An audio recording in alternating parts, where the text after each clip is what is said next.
Hello guys, welcome back to our channel Bera Hunter the Art of Fishing.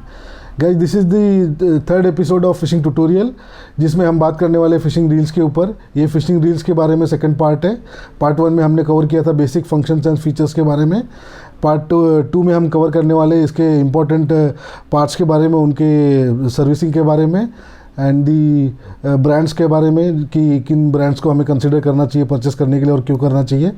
And last topic will be the species कि कौन सा species या कौन सा type की मछली पकड़ने के लिए हमें किस रील को परचेस करना चाहिए और क्यों करना चाहिए गाइस। सो अगर आपने मेरा पिछले वीडियोस नहीं देखे गाइस रॉड और रील के बारे में, तो उसका लिंक मैं डिस्क्रिप्शन में दे दूंगा, आप वहाँ से देख सकते हैं या तो मेरे चैनल पे जाके देख सकते हैं। एंड गाइस मैं आपको थैंक यू बोलना चाहता हूँ for appreciating my last videos. So without any delay guys, let's start the video.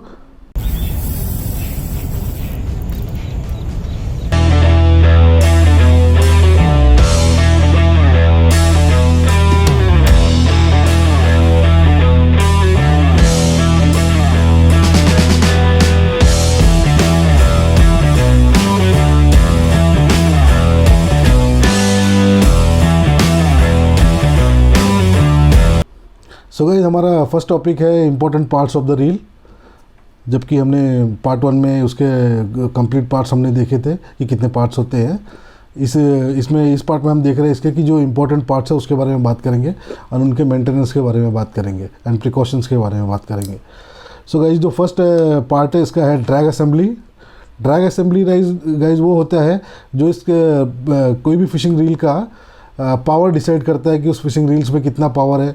जब मच्छी हमें लग जाती है एंड हुकअप हो जाती है तो मच्छी जब खींचती है तो मच्छी को स्टॉप करने के लिए हमारा जो ड्रैग असेंबली है वो हमें हेल्प करता है उसको स्टॉप करने के लिए, या उसके ऊपर रेजिस्टेंस देने के लिए, या उसके ऊपर पावर देने के लिए कि वो मच्छी और ज़्यादा दूर तक खींच नहीं पाए हमारे लाइन को। सो ये जो है हमारा ड्रैग नॉब है, इससे हम ड्रैग को टाइट और लूज़ करते हैं। इस नॉब के अंदर में ड्रैग के वॉशर्स होते हैं, तो इसको जितना आप टाइट करोगे उतना ये टाइट होगा जितना कि इसका कैपेसिटी होगा ड्रैग का।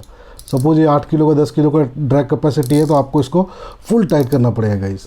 फुल टाइट कर दोगे तो कंप्लीट टाइट होने के बाद ये अपना कंप्लीट जो पावर है इसका उस पर सेट हो जाता है। जैसे अभी मैंने इसको कंप्लीट ड्रैग टाइट कर दिया है इसका, तो इसको जब मैं खींचूँगा इस लाइन को, देखिए हाथ से मेरे निकल भी नहीं रहा है लाइन। अगर मैं इसका ड्रैग लूज़ कर देता हूँ गाइस थोड़ा, तो ये नहीं, अभी भी नहीं निकल रहा है। देखो और लूज़ करने के बाद हाँ फिर निकल रहा है। इस तरह से हम मछली को ड्रैग को सेट करते हैं कि जब मछली हुकअप हो जाए तो उसको कितना हम पावर देंगे कि वो आगे भाग नहीं सके।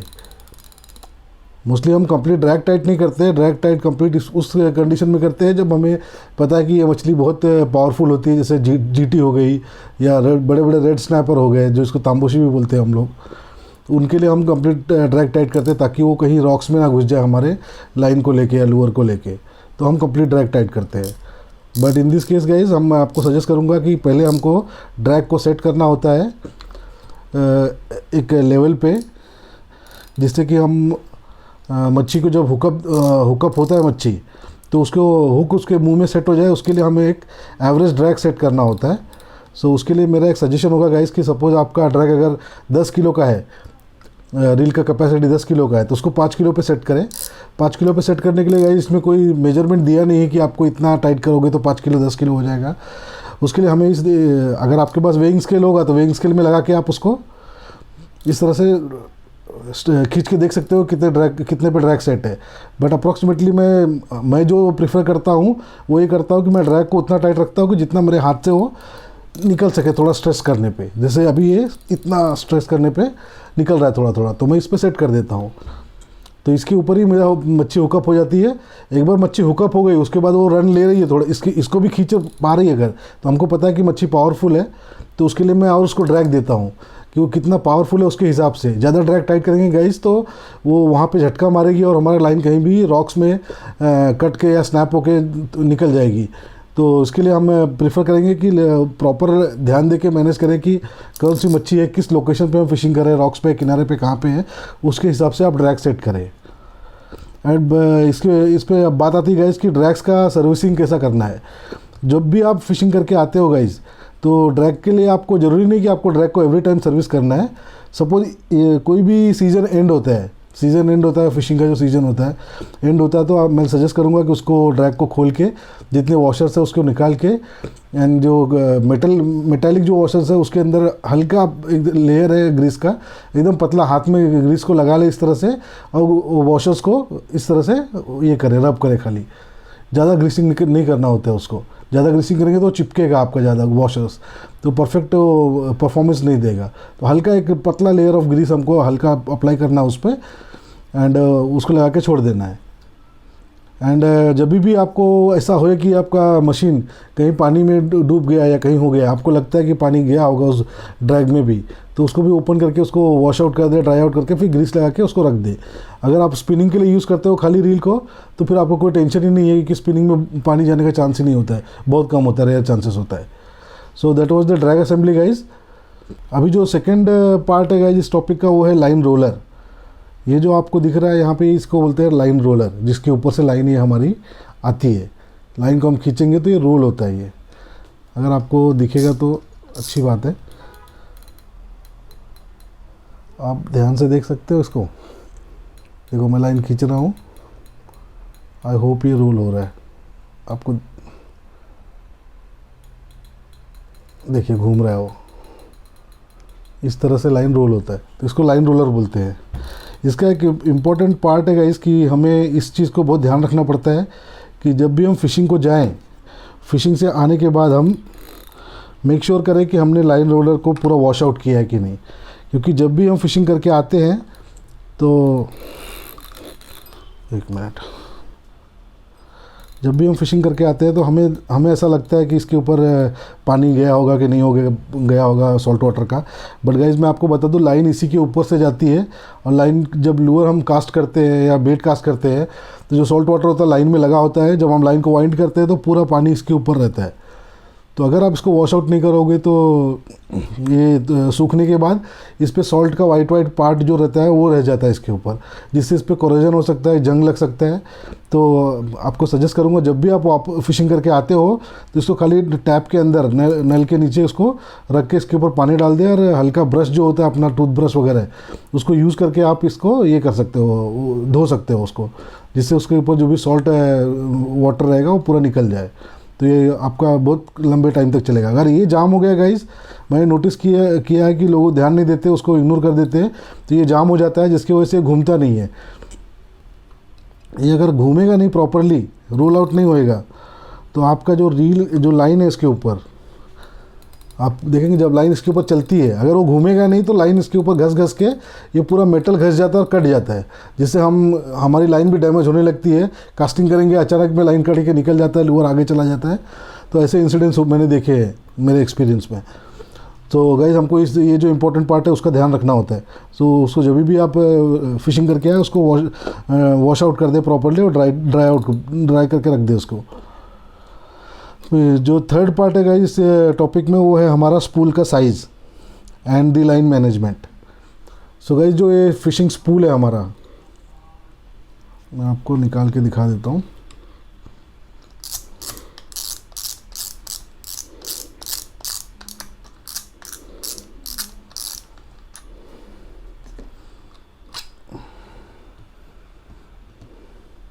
ये हमारा फिशिंग स्पूल है।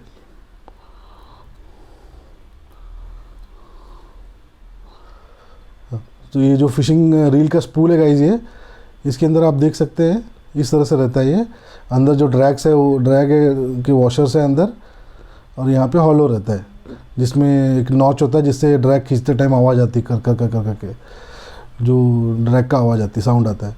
सो गाइस इसके अंदर हमें एक चीज़ का ध्यान देना होता है कि स्पूल का साइज़ क्या है। हर एक ब्रांड के ऊपर डिपेंड करता है गाइस, अलग अलग ब्रांड के स्पूल साइजेस अलग अलग होते हैं। जैसे आप ये एक मेरा है डाइवा का 5000 सीरीज़, इसका 4000 एंड 4500 आता है, उसका भी स्पूल ऑलमोस्ट यही साइज़ है, थोड़ा सा ही छोटा है। बट आप शिमानो का कोई रील देखेंगे, जैसे शिमानो का है ओलिविया करके 4000 सीरीज़ का रील है, इसके रील के स्पूल में और इसके रील के स्पूल में कितना डिफरेंस है गाइस देखो। सो गाइस इसके ऊपर कॉन्फ़िगरेशन ऑलरेडी लिखा हुआ है।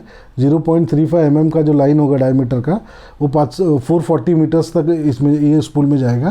क्योंकि डाइवा का यही खासियत है गाइस डाइवा के रील्स की, कि डाइवा का स्पूल जो होते हैं डीप स्पूल होते हैं। एंड आप शिमानो का वही 4000 सीरीज़ देखोगे तो इसमें हार्डली 150 मीटर जाएगा। सो हमें शिमानो का रील परचेस करते टाइम इस चीज़ का ध्यान देना होता है कि शिमानो की जो साइजेस होती है वो बहुत डिफरेंट है from these reels.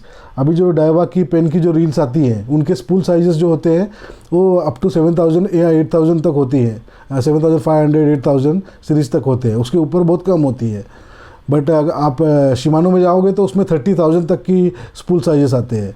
So as per my observation guys, जो स्पूल साइज़ होता है शिमानो में, अगर आप 10,000 ले रहे हो तो उसका जो स्पूल साइज़ होगा वो डाइवा पेन का और ओक्यूमा ये सब जो रील्स हैं इनके 6000 जो साइज़ है उसके बराबर होता है उसके 10,000 के स्पूल का साइज़। सो उस चीज़ को आप बहुत ध्यान में रखना वाइल परचेजिंग दी फिशिंग रील, क्योंकि लाइन बैकअप होना भी हमारे लिए बहुत इंपॉर्टेंट होता है। अगर छोटा स्पूल वाला रील लेंगे तो उसमें लाइन बहुत कम जाएगा, फिर बड़ी मछली लग गई तो लाइन पूरा तोड़ के लेके जाएगी, खींच के लेके जाएगी। सो ये चीज़ें थी। हमें इसका पूरा स्पेसिफिकेशन यहाँ पे लिखा होता है गाइस, आप देख सकते हो, ये हर एक रील में रहता है वो। जब भी आप रील परचेस करो तो उसको देख लेना। ये और एक इसमें इम्पोर्टेंट बात बताना चाहता हूँ मैं आपको, कि जब भी आप लाइन को इस पर चढ़ाते या लाइन भरते इस स्पूल के अंदर, तो आपको ध्यान देना होता है गाइस। जैसे ये स्पूल है ना, इसमें देखो सिल्वर पार्ट और ब्लैक पार्ट है इसमें। ये जो ब्लैक पार्ट जहाँ पे ख़त्म हो रहा है, हमारी लाइन यहाँ तक ही होनी चाहिए, भरनी चाहिए। इसके ऊपर आप लाइन भरोगे अगर तो फिर बैकलैशेस आएंगे आपको, या विंड नॉट आता है जैसे हमने कास्ट किया और सब पूरा गुच्छा निकल जाता है लाइन का बहुत सारा, तो आपको उसके वजह से बहुत प्रॉब्लम हो जाएगा, बहुत इरिटेटिंग होता है हमारे लिए। इसलिए आप देखेंगे तो मेरा पेन में भी मैंने जो लाइन फिलअप किया है वो भी वो मार्क के आसपास ही है, उससे ज़्यादा लाइन मैंने फिलअप नहीं किया है। ये जो लेवल है, अगर आप पूरा भर देंगे इसको तो बहुत बैकलैशेस आएंगे और आप परेशान हो जाओगे। तो वो चीज़ का ध्यान देना है। एंड उसमें एक चीज़ और है कि गाइस कि जब आप लाइन भरते हो, मोस्टली ब्रांडेड रील्स में तो नहीं होता है, जो चाइना के रील्स है उसमें ही होता है। अगर लाइन भरते के समय अगर लाइन आपकी एक साइड चढ़ रही है, सपोज अभी इक्वली आप देखते होंगे कि मेरे स्पूल में इक्वली लाइन डिवाइडेड है, उसका लेवल एक है। लेकिन आप अगर रील में फॉल्ट होगी, इसके ये जो रोटर होता है इसमें भी वॉशर्स होते हैं गाइस, ये अगर ऊपर नीचे हो सकते रहेंगे तो फिर रील इक्वली डिस्ट्रीब्यूट नहीं होगा आपका लाइन। कभी इस तरफ से ज़्यादा ऊपर चढ़ जाएगा या तो उस तरफ से ज़्यादा ऊपर चढ़ जाएगा। इस तरह के प्रॉब्लम आते हैं जिसमें बहुत इश्यूज़ होते हैं। अगर उस कंडीशन में आप रील यूज़ करोगे तो परेशान हो जाओगे, बैकलैशेस बहुत ज़्यादा होंगे उसमें। तो अब अगर आपके रील में प्रॉब्लम आ रही थी, आप सेलर को कॉन्टैक्ट करके उस रील को रिपेयर करा ले या तो रिप्लेस करा ले गाइस, उस चीज़ का ध्यान रखना। सो गाइज, आप जब भी फ़िशिंग से आते हो या कोई भी सेशन करके आते हो फ़िशिंग का, तो आपको एक चीज़ ध्यान रखना है, इसको फ़िशिंग रील को आपको टैप के नीचे रखना है, स्लो टैप का पानी खोल के, जो आपको मैं दिखा दूंगा एक वीडियो में। उसमें रख के इसके जो लाइन्स है गाइज, उसको लाइन्स को स्लोली उसको रिंस आउट करना है, ताकि इसके अंदर का जो भी सॉल्ट वाटर है वो निकल जाए, तो उससे आपके लाइन की ड्यूरेबिलिटी बढ़ती है गाइज। सो गाइज, हमारा फोर्थ टॉपिक है वो बॉल बेयरिंग के ऊपर है। जब भी आप रील परचेस करते हो गाइस, तो उसमें आपको ये भी नोटिस करना होता है कि बॉल बेयरिंग्स कैसी है, किस क्वालिटी की है, वो किस टाइप की बनी हुई, किस मटेरियल की बनी हुई है। तो क्योंकि बॉल बेयरिंग बहुत इंपॉर्टेंट रोल प्ले करती है रील के स्मूथनेस के लिए। अगर बॉल बेयरिंग नहीं होगी ज़्यादा तो आपका स्मूथनेस बहुत कम होगा रील में। After certain period of time, 2-4 महीना 6 महीने के बाद वो बहुत ही रफ़ हो जाएगी रील, बहुत स्लो चलने लगेगी, बहुत प्रॉब्लम्स देगी। तो आप जो भी रील परचेस करें उसके ऊपर कहीं ना कहीं लिखा होगा, जैसे कि ये यहाँ पे लिखा हुआ है, देखिए, I hope you can see that, 7 bearings लिखा होगा, राइट। तो इसमें 7 बॉल बेयरिंग्स है गाइज। तो 7 बॉल बेयरिंग मुझे तो एनफ लगता है, क्योंकि इसके बॉल बेयरिंग्स मोस्टली हैंडल के पास होते हैं, जो अंदर रोटर होता है उसके अंदर होते हैं।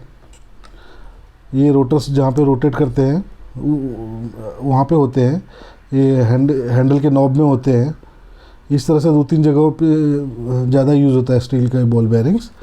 और इसमें हमें चेक करना चाहिए कि जो बॉल बेयरिंग है स्टील का है कि आयरन का है, लाइक मेटल का है, लोखंड का तो नहीं है।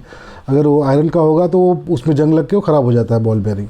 सो हमें ध्यान रखना स्टील के बॉल बेयरिंग्स होने चाहिए, मिनिमम कम से कम 7 या 6 या 8 तो बॉल बेयरिंग होना ही चाहिए, तो जिससे आपकी रील बहुत स्मूथ रहेगी गाइज़। एंड आपको ये भी ध्यान रखना है कि रील का जो बॉडी है वो किस मटेरियल का बना हुआ है। मेटेलिक होगा, थोड़ा हेवी होगा, बट वो स्टिफ होगा गाइज़।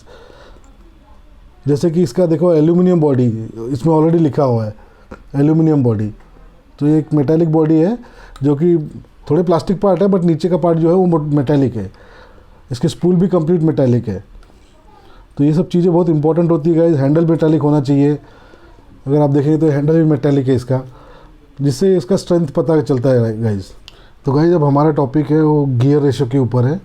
गियर रेशो बहुत ही इंपॉर्टेंट टॉपिक है guys. So guys gear ratio, किसी भी रील का गियर रेशो उसके बॉक्स के ऊपर लिखा होता है एंड रील के ऊपर भी लिखा होता है गाइज। अगर रील पे नहीं भी लिखा होगा तो उसके बॉक्स पे तो डेफिनेटली रहता ही है वो डिटेल। सो गियर रेशो के देखने के लिए आप देख सकते हैं, मैं अभी आपको डायवा का एग्जांपल दे रहा हूँ। इसमें आपको गियर रेशो दिखा रहा है यहाँ पे, विच इज़ 5.7:1। इसी तरह से जो पेन का मेरा रील है उसमें दिखा रहा है 4.7:1 एंड ओक्यूमा का है 5.8:1 एंड मेरा जो शिमानो का रील है वो शिमानो का रील का है 4.5:1। सो डाइवा का जो 5.7:1 है गाइस, इसका मतलब क्या होता है, एक राउंड एक बार हैंडल पूरा घुमाने पर ये 5.7 टन ये घूमेगा पूरा राउंड, मतलब उतना लाइन वो रिट्रीव करेगा। अभी उसमें देखेंगे आप कि इसमें एक चीज़ होता है जिसको बोलते हैं क्रैंक। तो आप बॉक्स पे देखेंगे इसमें ऑलरेडी लिखा हुआ है, ये देखिए 47.4 इंच का लाइन, नहीं हाँ 47.4 इंच तक का लाइन ये एक वन राउंड में रोटेट कर लपेटता है इसमें रील के अंदर स्पूल में। सो गाइस इससे हमें ये पता चलता है कि इसका जो गियर रेशो है वो कितना है। जैसे इसको मैं आपको दिखा दूँ, इसको मैं अभी ऊपर लेता हूँ, यहाँ से स्टार्ट करते हैं और इस चीज़ पे ध्यान देना गाइस, ये कितना टर्न मारता है, मतलब घूम के आएगा यहाँ पे आ जाएगा, फर्स्ट टर्न हो जाएगा, वापस घूमेगा सेकंड, थर्ड, फोर्थ, ऐसा करके हम चेक करेंगे कितना टर्न मारता है। इसका गियर रेशो है 5.7:1, मतलब एक टर्न में एक कंप्लीट टर्न में वो 5.7 बार घूमना चाहिए। तो अभी देखिए हम स्टार्ट करते हैं, ये हो गया 1, ये हो गया 2, ये हो गया 3, ये हो गया 4, ये हो गया 5 और ये हो गया हमारा हैंडल आ गया वापस ओरिजिनल स्टेटस में। तो जो सातवां छठा टर्न था वो पूरा हुआ नहीं उसका, सो 70% तक घूमा है ये। सो इसलिए इसका जो गियर रेशो इसका 5.7 है। 5.7:1 का मतलब यही होता है कि एक बार टर्न करने पे 5.7 राउंड मारेगा वो। गियर रेशो के बारे में मैं और एक चीज़ बता देता हूँ गाइस, गियर रेशो जितना कम होगा रील का उतना कम लाइन रिट्रीव होएगी। आप हैंडल घुमाओगे ज़्यादा पर ये घूमेगा कम, ज़्यादा लाइन रिट्रीव नहीं होगा। तो उसका फ़ायदा ये होता है कि हमारा जो लूअर होता है वो स्लो आता है। अगर वैसे तो आप कोई भी रील को स्लो फास्ट कर सकते हो, आपका गियर रेशो ज़्यादा है तो आप रील के हैंडल को बहुत स्लो घुमाओ तो उससे भी आप लूअर को स्लो ला सकते हो, ज़रूरी नहीं है। बट हम प्रेफर करते हैं कि 4.3 या 4.7 का जो गियर रेशो होता है उसमें हम अनइंटेंशनली हम ध्यान भी नहीं देंगे तो भी हमारा लूअर मोस्टली स्लो ही आता है, अगर हमें आदत नहीं है स्लो घुमाने की तो भी। तो उसमें जो मछलियाँ हैं 2-3 टाइप की मछलियाँ हैं, जैसे कि स्नैपर हो गई। स्नैपर तो भी फास्ट मूविंग लूअर पे भी अटैक करता है और स्लो मूविंग लूअर पे भी करता है, बट जो मोस्टली वो स्लो मूविंग लूअर पे करता है। स्नैपर हो गया, ग्रुपर हो गया, बैरामुंडी हो गया, ये लोग बहुत ही स्लो मूविंग लूअर्स पे अटैक करती है या शैट्स पे अटैक करती है। तो इन दैट केस हमें जितना भी कम गियर रेशो वाला रील होता है वो हमारे लिए बहुत हेल्पफुल होता है एंड उसका रिजल्ट बहुत अच्छा होता है गाइस। तो आप वो ध्यान में रखना रील परचेस करते टाइम। अब गाइज आपको बता दूं कि एक मिथ है कि लोग बोलते हैं कि जितनी बड़ी साइज़ की रील होती है उसका उतना कम गियर रेशो होता है। सो एक मुझे नहीं लगता है कि इसमें कुछ सच्चाई है। आप नोटिस करेंगे कि आप जब रील्स का कंपैरिजन करेंगे, आप कोई भी वेबसाइट पे जाना रील्स का, उसमें चेक कर लेना, ऐसा होता नहीं, क्योंकि रील्स जो बनती, जो कंपनी रील की है वो रील्स को अलग अलग गियर रेशो में बनाती है, क्योंकि हर रील का जो पर्पज़ होता है उसका अलग अलग होता है। जैसे किसी रील को हम यूज़ करते हैं बड़ी मछली को टारगेट करने के लिए, फास्ट मूविंग मच्छी को टारगेट करने के लिए, लाइक जीटी हो गई, बैराकुडा हो गया, मार्लिन हो गया, इन मछलियों को टारगेट करने के लिए हमको उस रील की ज़रूरत पड़ती है जो बड़ी भी हो और उसका गियर रेशो भी ज़्यादा हो। क्योंकि गियर रेशो ज़्यादा रहेगा तो ज़्यादा फास्ट लाइन रिट्रीव करेगा। जीटी के लिए पॉपिंग करते टाइम हमारा अगर रील स्लो होगा तो पॉपिंग इतना फास्ट नहीं होगा, स्टिक बेट इतना फास्ट आएगा नहीं, क्योंकि जीटी के लिए बहुत फास्ट हमको मूवमेंट करना होता है लूवर्स का। इवन फॉर बैराकूडा वो फास्ट मूविंग लूवर्स को ही अटैक करता है। एंड दिस थिंग मार्लिन तो आपको पता ही होगा, अगर ट्रॉलिंग में कर रहे हैं मार्लिन के लिए तो वो कितना स्पीड में बोट रहता है तब जाके वो पकड़ता है उसको भी काफ़ी स्पीड लगता है इसके लिए। तो हमें कभी भी ध्यान रखना है कि जितना भी फास्ट अटैकिंग मछलियाँ हैं उनको अटैक करने के लिए जो हम रील यूज़ करेंगे या जो रील हम परचेस करेंगे वो बड़ी होनी चाहिए, उनका स्पूल साइज़ बड़ा होना चाहिए। जैसे मैंने कि ये रील मैंने रखा है पेन स्लैमर 3, ये इसका स्पूल साइज़ है 7500। इसमें लाइन आ जाता है 0.36 mm का लाइन 450 मीटर आता है। हम तो 0.32 यूज़ करते हैं या तो 0.30 यूज़ करते हैं डायमीटर का लाइन, तो मोर देन 500 मीटर इसमें बैठ जाता है। कम से कम 450 मीटर 500 मीटर तो लाइन इसमें आ ही जाता है। तो कोई भी बड़ी मछली को फाइट करने के लिए उतना लाइन का बैकअप हमारे लिए बहुत इनफ होता है, इसको हम ट्रॉलिंग के लिए भी यूज़ कर सकते हैं। क्योंकि ट्रॉलिंग में जब मच्छी अटैक करती है, बोट भी चलते होती है और मछली उसको खींचती भी है, तो इसमें 50% लाइन तो ऑलरेडी खींच लेती है फर्स्ट स्ट्राइक में ही। तो 50% जो लाइन बचता है उस पर हमको फाइट करना होता है मछली को। सो इस तरह से हम रील को सिलेक्ट करते हैं। तो अगर आप बड़ी मछली को टारगेट कर रहे हैं, स्ट्रॉन्ग मछली जो ज़्यादा फाइट देती है, तो आप इस तरह की रील्स को सिलेक्ट करें। इस सेगमेंट में गई सबसे इम्पॉर्टेंट रील है वो है शिमानो का स्टेला। वो सबका बाप है, उससे अच्छा कोई भी रील नहीं है, बट उसका प्राइस भी बाप है क्योंकि वो बहुत महंगी रील है गाइस। हमारे बजट में नहीं थी, इसलिए हमने उसका अल्टरनेटिव ऑप्शन देखा, क्योंकि इसका जो ड्रैग कैपेसिटी है उसका ड्रैग कैपेसिटी दोनों ऑलमोस्ट सेम है। तो मुझे स्ट्रॉन्ग ड्रैग चाहिए था और लाइन बैकअप चाहिए था, इसलिए मैंने ये रील को परचेस कर लिया। So this is alternate option for that. अगर आपके पास बजट है गाइस तो you should go for Stella only, that is the best choice in the world. And gear ratio के बाद आता है हमारा ब्रांड्स, जो मैंने ऑलरेडी आपको बताया है पेन के बारे में। दूसरा ब्रांड है गाइस। सो गाइस हम ब्रांड्स के बारे में बात कर रहे हैं, तो इसमें फर्स्ट ब्रांड हमारा पेन का था, सेकंड ब्रांड है डाइवा का। डाइवा का ब्रांड आप देखेंगे तो इसमें डाइवा का बीजी जो सीरीज़ आया हुआ है अभी जो लेटेस्ट है। पुराना सीरीज़ तो बहुत ही बकवास था, जो गोल्ड सीरीज़ था पुराना वाला एकदम, तो बहुत ही गंदा सीरीज़ था। वो मैंने यूज़ किया ऑलरेडी, रील्स उसका मुझे नहीं अच्छा लगा हो। तो अभी जो मार्केट में रील है ये है डाइवा का, that is a diva BG. This is 5000। आप अगर छोटी मछलियाँ पकड़ते हो तो 4000 सीरीज़ भी ले सकते हैं, 4500 भी ले सकते हैं। इनके जो स्पेसिफिकेशंस होते हैं इसके बॉक्स पे ऑलरेडी लिखा होता है कि ये कितने ग्राम का है। आपको लाइट रील यूज़ करने का आदत है तो आप हल्की वाली ले सकते हैं। ये 640 ग्राम का है ये। इसमें जो 4500 है वो उससे और हल्का आता है रील, वो आप ले सकते हैं। बट इसका फ़ायदा ये है गाइस डाइवा के रील्स का, इसके जो स्पूल होते हैं इसमें लाइन्स ज़्यादा आती है, लाइन कैपेसिटी ज़्यादा होता है इसका। तो आप बिंदास ये रील ले सकते हैं। इसका जो अपग्रेडेड वर्जन आया हुआ है, लेटेस्ट वर्जन है गाइस, वो है डाइवा मैक्सिल वर्जन का फ़ायदा ये है कि वो वाटरप्रूफ रील है, उसमें पानी बहुत कम जाता है, अंदर बहुत रेयरली जाता ही नहीं मोस्टली, वो तो वाटरप्रूफ रील है इसलिए। तो जब तक कि आप उसको ओपन नहीं करेंगे, उसके सील्स को ओपन नहीं करेंगे, तब तक पानी नहीं जाएगा। तो वो रील बहुत इंपॉर्टेंट है। अगर आप इफ़ यू गोइंग फॉर डाइवा तो आप डाइवा का मैक्सिल वाला वर्जन ले सकते हैं। 4000 सीरीज ले लो, 4500, 5000, ये मिड रेंज में बहुत अच्छा रील है गाइस डाइवा। जो third brand I am using that is of Okuma. This is a reel जो ओक्यूमा सेड्रो 65 है, ये 6500 सीरीज़ है। मैंने इसलिए 3 सीरीज़ लिया हुआ है क्योंकि स्नैपर्स के लिए या मिड रेंज की जो मछलियाँ हैं उनके लिए मैं ये यूज़ करता हूँ।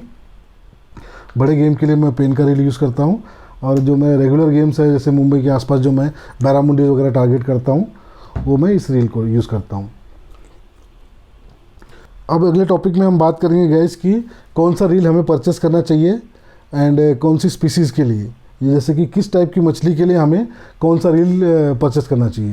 क्योंकि फ़िशिंग का रूल है गाइस, जिस टाइप की आप फ़िशिंग करने जा रहे हो उसके लिए उसी टाइप का टैकल हमें कैरी करना चाहिए। अगर आप ऐसे टाइप ट्रिप पे जा रहे हो जहाँ पे आप बड़ी मछलियों को टारगेट करने वाले हो, लाइक जीटी, मार्लिन, बैराकूडा, ये सब जो बड़ी बड़ी मछलियाँ हैं जो ज़्यादा फाइट करती है, फाइटर है, उनको टारगेट कर रहे हो तो आप उस हिसाब से टैकल लेके जाएं। अगर आप barramundi, snapper, grouper and sweet water की जो दूसरी मछलियाँ हैं जैसे कि स्नेकेड हो गया, इस तरह की मछलियाँ आप टारगेट कर रहे हैं तो आप मिड रेंज की रील परचेस कर सकते हो। तो उसमें हमको ये चीज़ का ध्यान देना होता है गाइस कि इसका जो ड्रैग कैपेसिटी कम से कम कितना होना चाहिए कोई भी मिड रेंज की रील्स के लिए या लाइट वेट की रील्स के लिए जो हम नॉर्मली रेगुलर बेसिस पे यूज़ करते हैं। तो इसमें गाइस मैं आपको बता दूं कि इसका जो ड्रैग कैपेसिटी है वो होना चाहिए 8 किलो से 12 किलो तक जो मिड रेंज की रील्स है। एंड जो हाई एंड की रील्स है उनका जो कैपेसिटी है वो होना चाहिए 15 किलो से लेकर 24 किलो तक। तो मोस्टली 24 किलो या 20 किलो के आसपास का जो ड्रैग कैपेसिटी वाली रील्स होती है उसको आप प्रीफर करें, जैसे कि ये रील है पेनस्लैमर 3, आप इस तरह की रील कंसिडर कर सकते हैं फॉर बिग गेम। तो मैं मोस्टली यही 4 ब्रांड्स को प्रीफर करता हूँ, आपको भी सजेस्ट करूँगा यही 4 ब्रांड्स में से कोई भी फिशिंग रील आप सिलेक्ट कर लें। अगर आपको उसके बारे में कुछ इन्फॉर्मेशन या और भी डिटेल इन्फॉर्मेशन चाहिए तो आप मुझे कमेंट में बता सकते हैं। अगर कोई हेल्प चाहिए तो आप मुझे मेरे सोशल मीडिया हैंडल्स पे कांटेक्ट कर सकते हैं जो मैं डिस्क्रिप्शन में दे दूँगा आपको, लाइक फेसबुक, ट्विटर, इंस्टाग्राम, इस पे आप मुझे कांटेक्ट कर सकते हैं। So guys this was the end of the video. Thank you so much for being online with us and keep supporting, हमारे चैनल को सपोर्ट करते रहें। अगर वीडियो आपको अच्छा लगा, कुछ भी इन्फॉर्मेटिव वीडियो लगा तो वीडियो को लाइक कर दें एंड सब्सक्राइब करके हमें सपोर्ट कर दें गाइज। अगर वीडियो को लाइक करते हैं, कमेंट करते हैं तो हमसे हमारा मोटिवेशन बढ़ता है। तो आगे की जो वीडियोस है इन्फॉर्मेटिव वीडियो बनाने के लिए हमें अच्छा मोटिवेशन मिलता है और हम कोशिश करते हैं उसको अच्छे से अच्छा बनाने के लिए। So guys, thank you so much. Enjoy your life. Take care of your parents and children.